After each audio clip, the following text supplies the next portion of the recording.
Converting an image from color to black and white is a really easy way to change the look and feel of it, and it can be a great way to hide artifacts as well.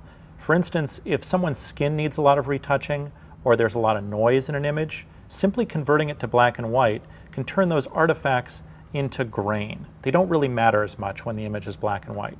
Now, there are tons of different ways to convert to black and white. I want to show you two that are really quick and easy, one in Photoshop and the other in Camera Raw. Let's take a look. So here we are in Photoshop with a nice color image, but let me quickly show you how to convert this to black and white. I'm going to come over here to my adjustment panel and click on black and white, and immediately you can see that there's a little zigzag between the color channels, and what those have done is they've introduced contrast between the different color channels so that each color pops. And I could come in and move these individually, but what I prefer to that is using this really cool On Image tool. So if I click that, all I need to do is put my cursor over the area of the image that I want to make darker or lighter. And I don't need to remember that this was cyan. If I put it on the tree over here and I click to the left, I don't need to remember that that was the yellow area of the image. It's just mapping to the corresponding slider. This is a really nice way to fine-tune my image. And once I get the result that I want, I'm all set. Now within here, if I want to quickly tint this, I just click the checkbox and choose the color that I want to override the image with. So if we want a warmer tone, we'll just pick that and click OK, and we've got a nice tinted image. If we want that less saturated, we just click a little to the left there. Okay, so that's a really quick and easy way to do that in Photoshop.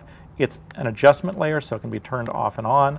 I can play around with the opacity and the blending mode. I have a lot of control over it.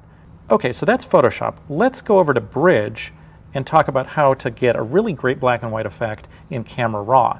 Now, I have a RAW file in the middle here, but I've also added a JPEG file of the same image because I want to show you how to open a non-RAW file into Camera Raw. It's a really powerful and easy place to move into Photoshop.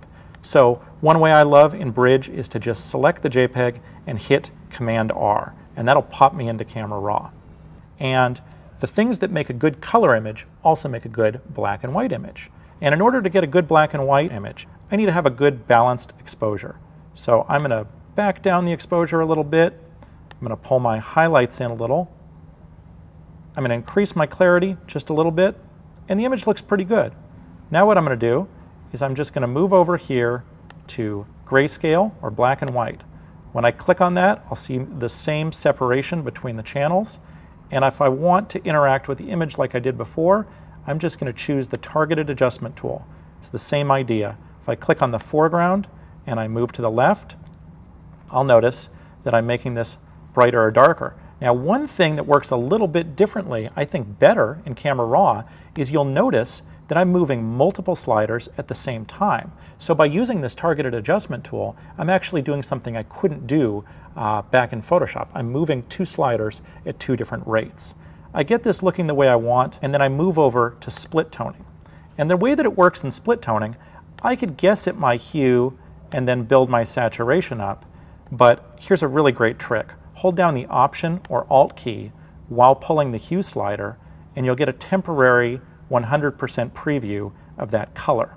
So I can say, okay, that's the color I want. Then I release and slowly build up the saturation. When I'm done, I just click on Done, and the change will be reflected back in Camera Raw. Had I said Open, it would have opened into Photoshop.